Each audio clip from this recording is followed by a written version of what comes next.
तो पार्ट 18 की शुरुआत पे हम सीहाओ को देखते हैं जो अपने डीमन बर्ड के साथ शांति से टाइम पास कर रहा होता है। तभी वहाँ पर एक सोल्जर आता है जो सीहाओ से कहता है कि उनके कमांडर ने सभी सेलेस्टियल बर्ड को मारने का ऑर्डर दिया है। जिसके बाद वो सोल्जर सीहाओ के बर्ड को मारने जाने लगता है, जिस पर सीहाओ उसे रोक देता है और अपने बर्ड को वहाँ से भगा देता है क्योंकि वो अपने बर्ड से बहुत प्यार करता था। इसी दौरान हम जोंग और मिस्टर लियू को देखते हैं जहाँ पर उनके साइंटिस्ट उन्हें बताते हैं कि उस टोटेम स्नेक के ब्लड से जो एंटीडोट बनाया गया है वो सिर्फ उस वायरस को स्लो कर सकता है और पूरी तरह से मिटा नहीं सकता है। इसलिए अगर उन्हें इस वायरस का प्योर एंटीडोट बनाना है तो उन्हें उस स्नेक की जरूरत पड़ेगी, जिसके लिए जोंग मिस यू को वहाँ पर बुलाता है और मिस यू से उस स्नेक को बुलाने को कहता है ताकि वो उसके जरिए उस वायरस का एंटीडोट बना सके, क्योंकि डीमन बर्ड के अटैक के कारण जिंगलोंग सिटी काफ़ी बड़े खतरे में आ गया था और अगर वो स्नेक उनके साथ कॉर्पोरेट करेगा तो वो उस स्नेक को कुछ नहीं करेंगे।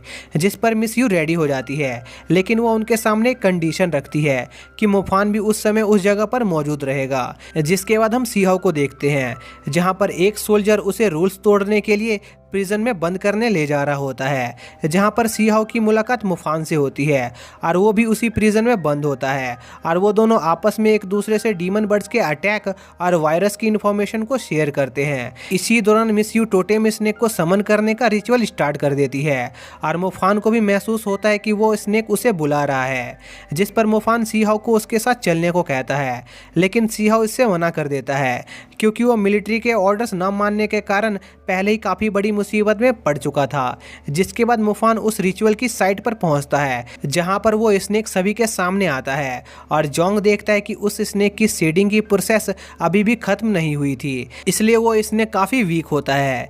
जिसके बाद जोंग अपने सभी हाई टायर मेजेस से उस स्नेक को पकड़ने को कहता है, जिस पर वो हाई टायर मेजेस अपनी मैजिकल पावर से उस स्नेक को पकड़ लेते हैं। जिस पर मिस यू जोंग को रोकने की कोशिश करती है, लेकिन जोंग उसकी कोई बात नहीं सुनता और वहाँ मौजूद सभी लोगों से कहता है कि इस सिटी में जो खतरनाक वायरस फैला हुआ है उसका कारण ये स्नेक है। जिस पर वो सभी लोग जोंग से उस स्नेक को मार देने के लिए कहते हैं, जिस पर मुफान उन्हें रोकने की कोशिश करता है, लेकिन एक लेडी उसे रोक देती है क्योंकि यह सही समय नहीं था। जिसके बाद मिस यू अपने टोटेम बीस्ट से माफ़ी मांगती है क्योंकि उसकी वजह से उसे इतनी तकलीफ झेलनी पड़ रही थी और वो रोने लगती है। तभी मुफान देखता है कि वो बीस्ट अपनी पावर का यूज़ करके उस लाइटनिंग प्रिजन को तोड़ देता है और मिस यू को चुप कराने उनके पास आता है।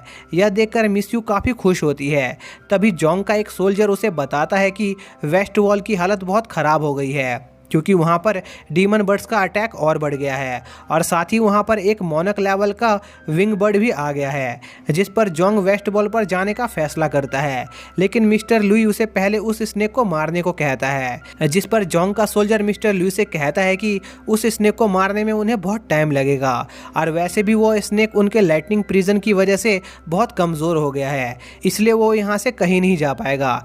इसलिए वो लोग उस स्नेक को बाद में निपटाने का फैसला करते हैं। जिसके बाद हम मुफान को देखते हैं जो मिस यू की मदद करना चाह रहा होता है, जिस पर एक एजेंट उसको कहती है कि अगर मुफान को मिस यू और उस स्नेक की मदद करनी है तो उन्हें पहले उस स्नेक पर लगे इल्ज़ाम को झूठा साबित करना होगा। जिस पर मुफान मान जाता है और वो लेडी उसे बताती है कि यह वायरस सबसे पहले वाई सिटी में फैला था, इसलिए उसे वहाँ से शुरुआत करनी चाहिए। जिस पर मुफान उस एजेंट से उसकी मदद के लिए लिंगलिंग को वहाँ बुलाने को कहता है। जिसके बाद मुफान वाई सिटी में लिंगलिंग से मिलता है और वो दोनों मिलिट्री के एक ब्लड फ्यूज कैंप पर जाते हैं जो एक ऐसे टाइप का ब्लड बनाते हैं जिससे बॉडी में ब्लड बनाने की रफ्तार बढ़ जाती है और यह ब्लड घायल सोल्जर्स को दिया जाता था। जिसके बाद लिंगलिंग और मुफान छिपकर उस कैंप से एक ब्लड का सैंपल ले लेते हैं। तभी वहां पर एक जनरल कुछ सोल्जर के साथ आ जाता है जो वहाँ पर वो ब्लड लेने आया होता है, लेकिन वहाँ का एक वर्कर उनसे कहता है कि वो ब्लड उनके पास ख़त्म हो गया है। जिस पर मुफान को थोड़ा अजीब लगता है क्योंकि वहाँ बहुत सारा ब्लड मौजूद था, लेकिन वो जनरल ज़बरदस्ती वहाँ पर घुसकर कैंप से ब्लड ले लेता है। जिस पर वो वर्कर उस जनरल की शिकायत करने की धमकी देता है, लेकिन उससे उस जनरल को कोई फ़र्क नहीं पड़ता। जिसके बाद हम वेस्ट वॉल का सीन देखते हैं जहाँ पर बहुत सारे सोल्जर्स की फ़ाइट उन डीमन बर्ड से चल रही होती है। इसी दौरान मुफान और लिंगलिंग उस जनरल का पीछा करते हैं ताकि वो वहाँ से ब्लड का सैंपल ले सके। जिसके बाद मुफान और लिंगलिंग वहाँ से एक ब्लड का पैकेट लेने में कामयाब हो जाते हैं। तभी वो सुनते हैं कि ब्लड कैंप का एक आदमी उस जनरल से उनका ब्लड वापस मांगने आया होता है। लेकिन जनरल उससे कहते हैं कि उसने पहले ही वो सारा ब्लड यूज़ कर लिया है, जिस पर उस आदमी को बहुत गुस्सा आता है और वो उसकी रिपोर्ट मिस्टर ल्यू से करने की धमकी देता है, जिस पर मोफान भी उस आदमी का पीछा करने की सोचता है। लेकिन लिंगलिंग उसे ऐसा करने से मना करती है क्योंकि वो पहले ही उस आदमी पर अपना ट्रैकिंग डिवाइस लगा चुकी थी।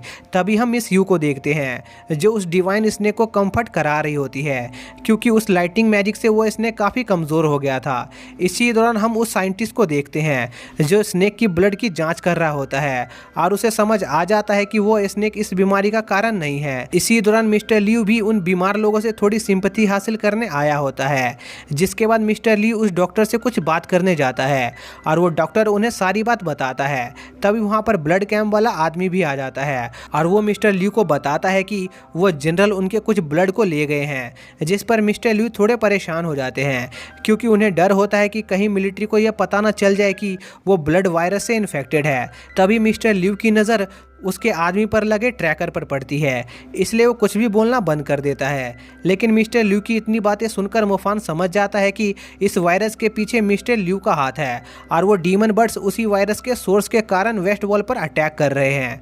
जिसके बाद हम सीहाओ को देखते हैं जो अपनी मिलिट्री कैंप पर होता है। तभी वहाँ पर एक आदमी उस वायरस से इन्फेक्टेड हो जाता है और मोफान भी वहाँ आ जाता है, जहाँ पर सीहाओ देखता है कि उस आदमी की बीमारी के वही सिम्टम्स होते हैं जो उसके साथ कुछ रैट्स के उसको काटने पर हुआ था और जब उसके बर्ड ने उसे उसकी मेडिसिन दी थी तब जाके वो ठीक हो पाया था।